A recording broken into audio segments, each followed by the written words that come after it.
Hello friends, your family counsellor Abhilash Champath again മൈൻഡുമായി നിങ്ങളുടെ മുമ്പിൽ വന്നിരിക്കുകയാണ്. അപ്പോൾ നമ്മൾ കഴിഞ്ഞ ഏതാനും എപ്പിസോഡുകളിൽ മൈൻഡിനെ കുറിച്ച് സംസാരിക്കേണ്ടായി. അത് കാണാത്ത ആൾക്കാർ ആ എപ്പിസോഡ്സ് എല്ലാം കണ്ട് ഇങ്ങോട്ട് വരിക. മൈൻഡ് പാർട്ട് 1, പാർട്ട് 2, പാർട്ട് 3 കഴിഞ്ഞു. അപ്പോൾ മൈൻഡ് പാർട്ട് 4ലേക്ക് ഏവർക്കും സ്വാഗതം. ഇന്ന് നമ്മൾ സംസാരിക്കാൻ പോകുന്നത് ചില കാര്യങ്ങളാണ്. അപ്പോൾ ഇത് മനസ്സിലാക്കണമെങ്കിൽ നിങ്ങൾ ആ എപ്പിസോഡ്സ് കണ്ടുവരണം എന്ന് പറഞ്ഞത് അതുകൊണ്ടാണ്. ഓക്കെ, അപ്പോൾ നമ്മുടെ സബ്ജക്റ്റ് സൈക്കോളജിയും മൈൻഡും ഇതുമായി ബന്ധപ്പെട്ട കാര്യങ്ങളും നിങ്ങളുടെ ജീവിതം അനായാസകരമാക്കാനുള്ള കാര്യങ്ങളാണ് നമ്മൾ സംസാരിക്കുന്നത് എന്നുള്ള വിഷയങ്ങളെല്ലാം അന്ന് പറഞ്ഞിരുന്നു. അത് കണ്ടാൽ അത് മനസ്സിലാവും. ഓക്കെ, അപ്പോൾ ആരോഗ്യം ഫൈൻ.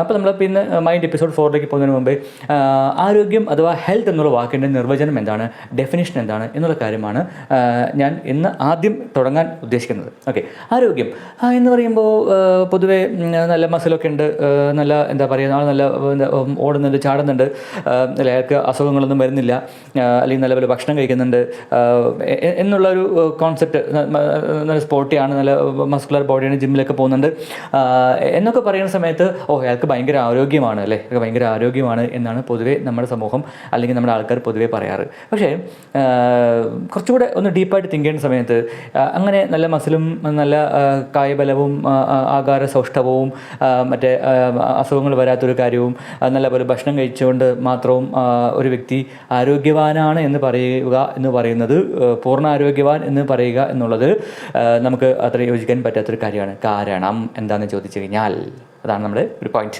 അപ്പോൾ അത് ഞാൻ പറഞ്ഞുതരാം, കുറച്ച് സസ്പെൻസായിട്ട് നിൽക്കട്ടെ.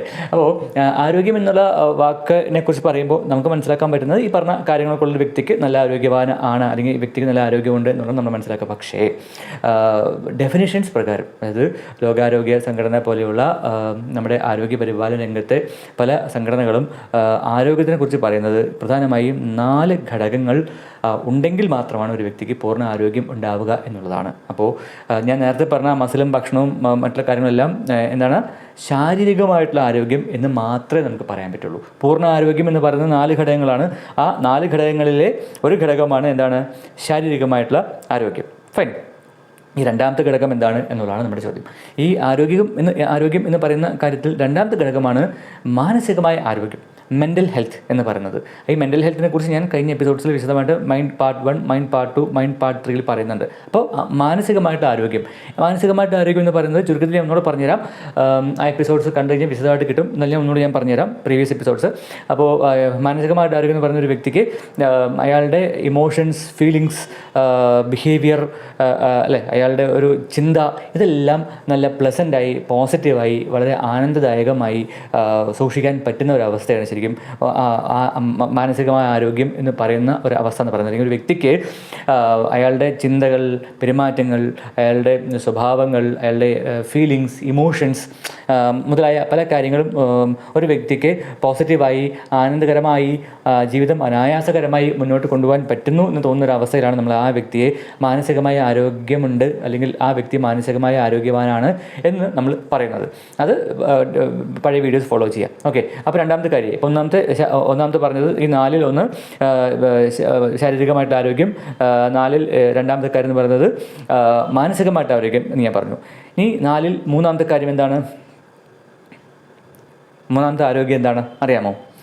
സോഷ്യൽ ഹെൽത്ത്, അതായത് സാമൂഹികമായ ആരോഗ്യം എന്ന് പറയും. അതായത് ഒരു വ്യക്തിക്ക് അവനവൻ്റെ സമൂഹത്തിൽ സമൂഹത്തിൽ ഉണ്ടാക്കിയിട്ടുള്ള നിയമങ്ങൾ, ആ സമൂഹത്തിൽ നിഷ്കർഷിക്കുന്ന നിയമാവലികൾ, അല്ലെങ്കിൽ സമൂഹം നിഷ്കർഷിക്കുന്ന അല്ലെങ്കിൽ സമൂഹം പ്രതീക്ഷിക്കുന്ന ഏതാനും കുറേ കാര്യങ്ങൾ, ആ ചുറ്റുപാടുകളുമായിട്ട് ഒരു വ്യക്തിക്ക് വലിയ ബുദ്ധിമുട്ടില്ലാതെ ഇടപഴകി പോകാൻ പറ്റും എന്നുള്ളൊരവസ്ഥയാണ് നമ്മൾ സാമൂഹികമായിട്ടുള്ള ആരോഗ്യം അഥവാ സോഷ്യൽ ഹെൽത്ത് എന്ന് പറയുന്നത്. നമ്മൾ കണ്ടിട്ടില്ലേ? അപ്പോൾ ഒരു വ്യക്തി ഒരു സോഷ്യോപാത്ത് എന്ന് പറയും.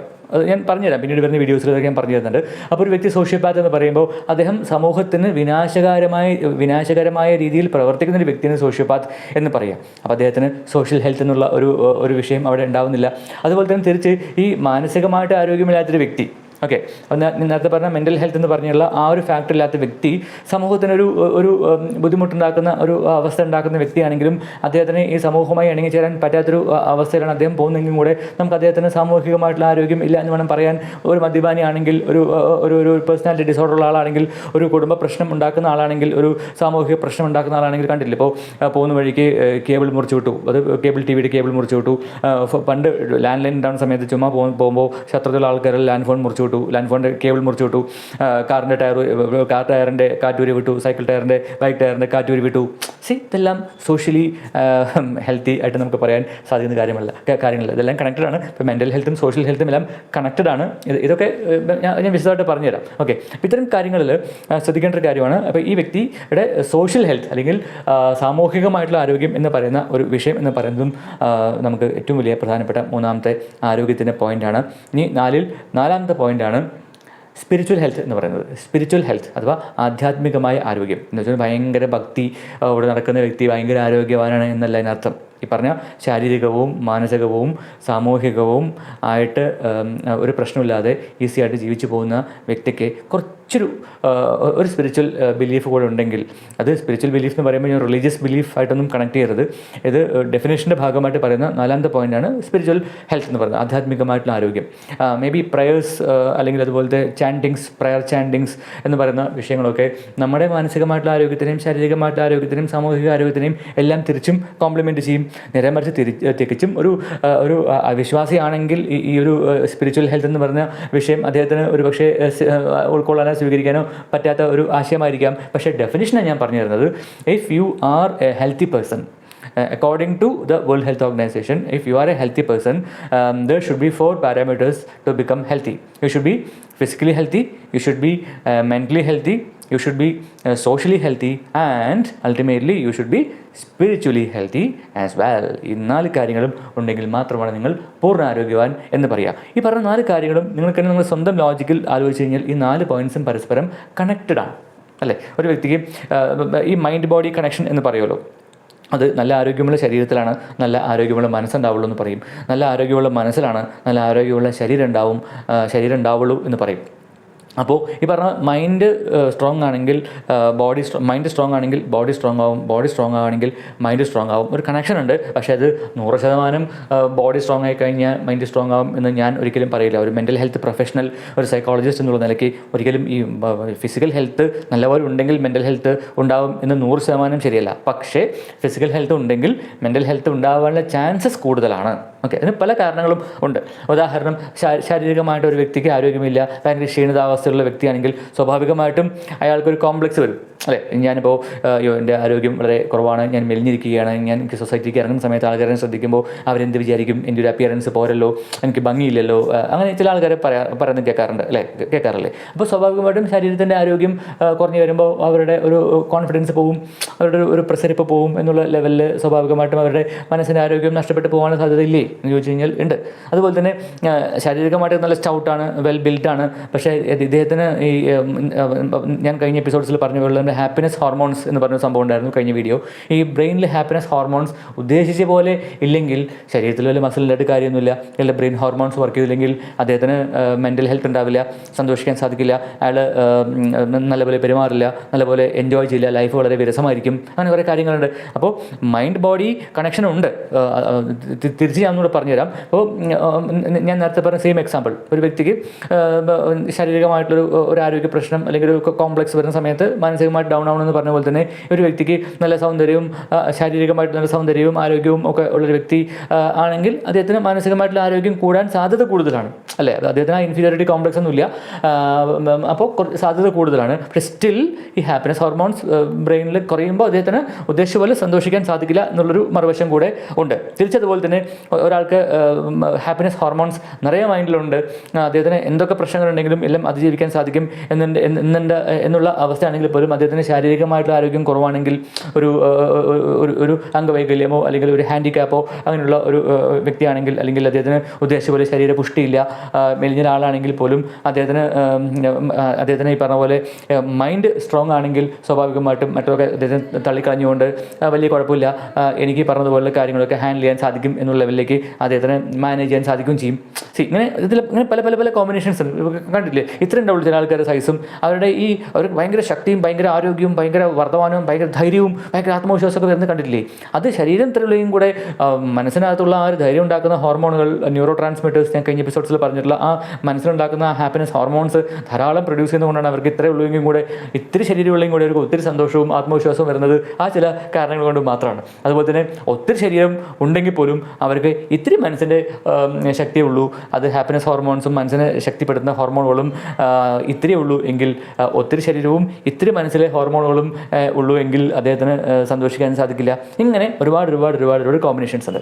ഒരു എക്സാമ്പിൾ ഞാൻ പറഞ്ഞുതരാം. ഒരു വലിയൊരു ഒരു മിസ്റ്റർ പാലക്കാട് റണ്ണറപ്പ് അല്ലെങ്കിൽ മിസ്റ്റർ കേരള റണ്ണറപ്പ് എന്ന് വിചാരിക്കും. ഒരു വലിയ ഒരു മസിൽ ഒക്കെ ഉള്ള ഒരു വ്യക്തിയാണ് ഇദ്ദേഹം. കൂട്ടുകാരനും ഇദ്ദേഹത്തിനെ കുറച്ച് സുഹൃത്തുക്കളും കൂടെ എനിക്ക് പേഴ്സണലി അറിയുന്ന ഒരു എക്സാമ്പിളാണ്. ഞാൻ ആൾക്കാരുടെ പേരും വിശദാംശങ്ങളും ഞാൻ പറയുന്നില്ല. നമ്മുടെ പാലക്കാട് തൃശ്ശൂർ റോഡ് ഇപ്പോഴാണല്ലോ വലിയ NH ഒക്കെ ആയിട്ട് വലിയ ഹൈവേ ആയിട്ട് 4 വരി പാതയൊക്കെ ആയത്. അതിന് മുമ്പേ ഒരു 20 വർഷങ്ങൾക്ക് മുമ്പ് കണക്കാക്കിക്കോളൂ. ആ ഒരു കാലഘട്ടത്തിൽ ഈ പറഞ്ഞ നമ്മുടെ മിസ്റ്റർ പാലക്കാട് റണ്ണറപ്പായിട്ടുള്ള ഒരു ജിമ്മനും അദ്ദേഹത്തിൻ്റെ കൂട്ടുകാരും കൂടെ ഒരു ഓംനി വാനിൽ തൃശ്ശൂർക്ക് പോയിക്കൊണ്ടിരിക്കുകയായിരുന്നു. അപ്പോൾ നമ്മുടെ കോയിൽമന്നം കഴിഞ്ഞ് ചിതലി എത്തുന്ന സമയത്ത് ഒരു റോഡ് ആക്സിഡൻറ്റ് ഇവർ ഫേസ് ചെയ്യാണ്. ഓക്കെ, ആ റോഡ് ആക്സിഡൻറ്റ് ഫേസ് ചെയ്യുന്ന സമയത്ത് അവിടെ ഒരു ഫാമിലിയാണ് മറ്റേ അപകടത്തിൽപ്പെട്ട കാറിലുണ്ടായിരുന്നത്. അപ്പോൾ ഈ ജിമ്മനും ഇദ്ദേഹത്തിൻ്റെ 4 കൂട്ടുകാരും കൂടെ ചേർന്ന് രക്ഷപ്പെടുത്താൻ വേണ്ടി ഓടുകയാണ് അവരുടെ ആ വണ്ടിക്ക് സമീപത്തേക്ക്. ആ സമയത്ത് എല്ലാവരും രക്ഷാപ്രവർത്തനം കഴിഞ്ഞു. അപ്പോഴേക്കും നാട്ടുകാർ ഓടി വന്നു. ഒരുപാട് പേര് വന്ന് ഇവരെ ഹെൽപ്പ് ചെയ്ത് വണ്ടിയിൽ കയറ്റി യഥാസമയം ആശുപത്രിയിൽ കയറ്റിയതിന് ശേഷമാണ് ഈ ജിമ്മിൻ്റെ കൂടെ പോയിട്ടുള്ള ഈ 4 കൂട്ടുകാർ അന്വേഷിക്കുന്നത്. അയ്യോ, നമ്മുടെ ജിമ്മിനെ കാണുവാനില്ലല്ലോ, എവിടെ പോയി എന്ന് നോക്കുന്ന സമയത്ത് ശരിയാണ്, ആ സമയത്ത് ജിമ്മിനെ കാണുവാനില്ല. നമ്മൾ വിചാരിച്ച് കാണും ജിമ്മിനെ ഒളിച്ചോടി പോയി അല്ലെങ്കിൽ ഓടിപ്പോയി, പേടിച്ച് ഓടി എന്നുള്ളതാണ്. പക്ഷേ പേടിച്ച് ഓടിയിൽ പോലും കുഴപ്പമില്ല, ജിമ്മിനെ കാണുവാനില്ല. അവരെ കുറേ നേരം തെരഞ്ഞതിന് ശേഷം അവിടെ ഒരു കുറ്റിക്കാടുണ്ടായിരുന്നു. ആ കുറ്റിക്കാടിൻ്റെ ഒരു പൊന്തക്കാടെന്ന് പറയും പാലക്കാടൻ ഭാഷയിൽ. ഒരു കുറ്റിക്കാടുണ്ടായിരുന്നു. ആ കുറ്റിക്കാടിനെ സമീപം ഇദ്ദേഹം കമന്ന് കിടക്കണു. നമ്മുടെ ജിമ്മൻ കമന്ന് കിടക്കുന്നു. ജിമ്മൻ്റെ ബോധം പോയി. എന്താ കാരണം? ഈ സമയത്ത് ഈ ജിമ്മന് ഈ നമ്മുടെ എന്താ പറയുക, ഈശോ ജോൺ കാറ്റാടി സിൻഡ്രോം ഉണ്ട്. ബ്രോഡാഡിയിലെ പൃഥ്വിരാജിൻ്റെ ഒരു അവസ്ഥ ഉണ്ടല്ലോ, ചോര കണ്ടാൽ തലകറങ്ങി വീഴുന്നൊരു രോഗാവസ്ഥ. അതിനെക്കുറിച്ചൊക്കെ പിന്നീട് പറഞ്ഞുതരാം. അപ്പോൾ ചോര കണ്ടു കഴിഞ്ഞാൽ പുള്ളിക്കാരൻ തലകറങ്ങി വീഴും. പക്ഷേ ഭയങ്കര മസിൽ, ഒരു 6 അടി ഹൈറ്റും പൊക്കവും വണ്ണവും മസിലും മിസ്റ്റർ പാലക്കാട് റണ്ണറപ്പ് എന്നൊക്കെ പറഞ്ഞാൽ നമുക്ക് ഊഹിക്കാൻ പറ്റുന്നതേ ഉള്ളൂ. അത്രയും അകാര സൗഷ്ഠമുള്ള ഒരു വ്യക്തിയാണ്. ബ്ലഡ് കണ്ട് തലകറങ്ങി വീഴും. പിന്നെ ഇവനെ കൊണ്ട് ഇവർക്ക് തിരിച്ച് ആശുപത്രിയിൽ പോകേണ്ട അവസ്ഥയായി എന്ന് പറഞ്ഞതുപോലെ. അപ്പോൾ ഒരു വലിയ ശാരീരികമായിട്ട് സൗഷ്ഠവവും ഒന്നും ഇല്ലെങ്കിൽ കൂടെ മനസ്സിന് നല്ല ആരോഗ്യം ഉണ്ടെങ്കിൽ, അത്യാവശ്യം ആരോഗ്യം ഉണ്ടെങ്കിൽ ഒരു വ്യക്തിക്ക് ദൈനംദിന കാര്യങ്ങൾ നിർവഹിച്ച് കൊണ്ടുപോകാനുള്ള ഒരു അവസ്ഥ കിട്ടും. സമ്മർദ്ദം മാനേജ് ചെയ്യാനുള്ള ഒരു അവസരം കിട്ടും. സന്തോഷവാനായിരിക്കാൻ സാധിക്കും. ഒരു വ്യക്തിക്ക് ജീവിതം അനായാസകരമായിട്ട് കൊണ്ടുപോകാൻ സാധിക്കും. ഒപ്പം തന്നെ നല്ല ശാരീരികമായിട്ട് ആരോഗ്യം ഉണ്ടെങ്കിൽ തിരിച്ചത് മാനസികമായിട്ട് ആരോഗ്യത്തിനെ കോംപ്ലിമെൻറ്റ് ചെയ്യും. മാനസികമായിട്ട് ആരോഗ്യം ഉണ്ടെങ്കിൽ അത് ശാരീരികമായിട്ടുള്ള ആരോഗ്യത്തിനെയും കോംപ്ലിമെൻറ്റ് ചെയ്യും. അതുപോലെ തന്നെ മനസ്സും ശരീരവും ഹെൽത്തി ആണെങ്കിൽ സ്വാഭാവികമായിട്ട് അത് നേരത്തെ പറഞ്ഞ പോലെ അവരുടെ സാമൂഹിക ജീവിതത്തിനെയും, ആ സാമൂഹിക ജീവിതം എന്ന് പറയുമ്പോൾ ആ സമൂഹത്തിൻ്റെ ചുറ്റുവട്ടങ്ങൾക്കുമായിട്ട് ഒത്തൊരുമിച്ച് പോകാനുള്ളൊരു ശേഷിയും അവർക്ക് ഉണ്ടാവും. ഒപ്പം തന്നെ ലാസ്റ്റ് ബട്ട് നോട്ട് ലീസ്റ്റ് എന്ന് പറയുന്ന പോലെ സ്പിരിച്വൽ ഹെൽത്ത്, ആധ്യാത്മികമായിട്ടുള്ള ആരോഗ്യം കൂടി ഉണ്ടെങ്കിൽ കുറച്ചുകൂടെ ഡിസിപ്ലിൻഡ് ലൈഫിലേക്ക് അവർ വരും എന്നുള്ളതാണ് പറയുന്നത്. അപ്പോൾ അവിശ്വാസികൾ അല്ലെങ്കിൽ അങ്ങനെയുള്ള ആൾക്കാർക്ക് അത് റെക്കമെൻഡ് ചെയ്യില്ല. പക്ഷേ ഡെഫിനിഷൻ ഞാൻ പറഞ്ഞു വരുന്നത് ഈ പറഞ്ഞതുപോലെ സ്പിരിച്വൽ ഹെൽത്ത്. അപ്പോൾ ഒരു വ്യക്തിക്ക് പൂർണ്ണമായിട്ടും ആരോഗ്യവാനായിട്ടിരിക്കണമെങ്കിൽ ഒപ്പം mental health, physical health, social health as well as spiritual health എന്ന് പറഞ്ഞ ഈ 4 ഘടകങ്ങളും ഉണ്ടാവണം എന്നുള്ളതാണ് ഞാൻ ഈ എപ്പിസോഡിൽ പറഞ്ഞ് അവസാനിപ്പിക്കാൻ പോകുന്നത്. അപ്പോൾ അടുത്ത വീഡിയോ വരുന്നവരേക്കും വെയിറ്റ് ചെയ്യുക. കഴിഞ്ഞ ആഴ്ച എനിക്ക് വീഡിയോ ഇടാൻ സാധിച്ചില്ല, കുറച്ച് ബിസി ആയിരുന്നു. അപ്പോൾ ഇനി വരുന്ന വീഡിയോസിൽ മൈൻഡിനെ കുറിച്ച് കൂടുതൽ കാര്യങ്ങൾ പറഞ്ഞു തരും. അങ്ങനെ മൈൻഡിനെ കുറിച്ച് പറഞ്ഞ് നമ്മൾ മെൻ്റൽ ഹെൽത്ത് ഡിസോർഡേഴ്സ്, സാധാരണ ആൾക്കാർ പറഞ്ഞ ഒരു വട്ട്, ഭ്രാന്ത് എന്ന് പറഞ്ഞ പോലെ അവസ്ഥകളൊക്കെ ഉണ്ടല്ലോ, അങ്ങനെ കുറേ സംഭവങ്ങളെക്കുറിച്ച് ഇനി വരുന്ന എപ്പിസോഡ്സിൽ ഞാൻ നിങ്ങൾക്കൊരു ട്യൂട്ടോറിയൽ പോലെ സിമ്പിൾ ലാംഗ്വേജിൽ ഞാൻ പറഞ്ഞുതരാൻ ശ്രമിക്കും. മാക്സിമം എൻ്റെ പ്രേക്ഷകർ പറയാറുണ്ട്, സാർ വളരെ ടെക്നിക്കൽ ഭാഷ ഒന്നും ഉപയോഗിക്കാതെ വളരെ സിമ്പിളായിട്ട് സംസാരിക്കുന്നുണ്ട്, അങ്ങനെ തന്നെ കണ്ടിന്യൂ ചെയ്യണം എന്ന് ഒരുപാട് പേര് പറഞ്ഞു. നന്ദി. Thanks for watching and sharing the videos. അപ്പോൾ ഞാൻ ഇനി മാക്സിമം വലിയ ടെക്നിക്കൽ ടേംസും വലിയ ഇംഗ്ലീഷും ഒന്നും ഇല്ലാതെ, അങ്ങനെ ഒരാൾ പറഞ്ഞു വലിയ ഇംഗ്ലീഷൊന്നും ഇല്ലാതെ സിമ്പിൾ ലാംഗ്വേജ് സംസാരിച്ച് ഞങ്ങൾക്ക് പെട്ടെന്ന് മനസ്സിലാവുന്നുണ്ടെന്ന് പറഞ്ഞു. ഓക്കെ, അങ്ങനെ പക്ഷേ ചില വാക്കുകൾ ഞാൻ പറഞ്ഞു, ഓക്സിറ്റോസിൻ, സെറോട്ടോണിൻ, ഡോപ്പമിൻ എന്നൊക്കെ പറയണമെങ്കിൽ നമ്മളതിനെ അത് ഇംഗ്ലീഷിൽ തന്നെ പറയണം. അതിന് മലയാളത്തിലുള്ള വാക്ക് എനിക്കറിയില്ല. അപ്പോൾ അങ്ങനെ ചില വാക്കുകളൊക്കെ ഞാൻ കഴിഞ്ഞ എപ്പിസോഡ്സിൽ പറഞ്ഞിരുന്നു. ഹാപ്പിനെസ് ഹോർമോൺസ് പറയുന്ന സമയത്ത്. അല്ലാതെ പക്ഷം ഞാൻ പരമാവധി സിമ്പിളായിട്ട് നമ്മുടെ മൈൻഡിനെ കുറിച്ച് നമ്മുടെ അജ്ഞാതമായിരിക്കുന്ന അനന്തമജ്ഞാതം അവർണ്ണനീയം എന്ന് ശരിക്കും പറയുന്നൊരു ഒരു വസ്തു എന്ന് പറയുന്നത് മനസ്സാണ് സത്യം പറഞ്ഞാൽ. അപ്പോൾ അതിനെക്കുറിച്ച് വളരെ ക്ലാരിറ്റിയോടുകൂടി ഞാൻ നിങ്ങൾക്ക് എക്സ്പ്ലെയിൻ ചെയ്തു തരാനും അതിൻ്റെ മെൻ്റൽ ഹെൽത്തില്ലായ്മ, ഒരു മാനസികാരോഗ്യാവസ്ഥ, എന്തൊക്കെ രീതിയിലുള്ള പ്രശ്നങ്ങളുണ്ട് മനസ്സിന് എന്നുള്ള കാര്യങ്ങളൊക്കെ ഞാൻ പിന്നീട് വരുന്ന എപ്പിസോഡ്സിൽ പറഞ്ഞു തരുന്നതായിരിക്കും. So till then stay tune, bye bye. പിന്നെ മറക്കേണ്ട ഒരു കാര്യം, നിങ്ങൾ നിങ്ങളുടെ സുഹൃത്തുക്കളിലേക്കും നിങ്ങളുടെ എല്ലാ ഗ്രൂപ്പുകളിലേക്കൊക്കെ ഈ വീഡിയോ ഷെയർ ചെയ്യുക. നമ്മുടെ ചാനൽ സബ്സ്ക്രൈബ് ചെയ്യാത്ത ആൾക്കാർ സബ്സ്ക്രൈബ് ചെയ്യുക, മേലെ കാണുന്ന ബെൽ ബട്ടൺ ടിങ് അടിച്ചു കൊടുക്കുക, ഓൾ എനേബിൾ ചെയ്യുക. എന്നാൽ മാത്രമേ ഞാൻ ഇടുന്ന വീഡിയോസ് നമുക്ക് റെഗുലറായിട്ട് കാണാൻ സാധിക്കുകയുള്ളൂ. ഓക്കെ, അപ്പോൾ all the best, stay tune. ഒപ്പം തന്നെ ഇപ്രാവശ്യം പരീക്ഷ എഴുതുന്ന വിദ്യാർത്ഥികൾക്ക് വേണ്ടി എൻ്റെ വക ഒരു പ്രത്യേക പരീക്ഷ ആശംസകൾ. ഞാൻ പരീക്ഷയെക്കുറിച്ച് വീഡിയോ ഞാൻ ആദ്യം ഇട്ടിരുന്നു. ആ വീഡിയോ കാണാത്ത ആൾക്കാർ വീഡിയോ ഒന്ന് പോയി നോക്കുക. പരീക്ഷ അപ്പയർ ചെയ്യാൻ പോകുന്ന കുട്ടികൾക്ക് ഒരു പക്ഷേ നല്ല ഹെൽപ്ഫുൾ ആയിരിക്കാൻ സാധ്യതയുണ്ട്. ഫൈൻ. അപ്പോൾ see you in the next episode. Tata.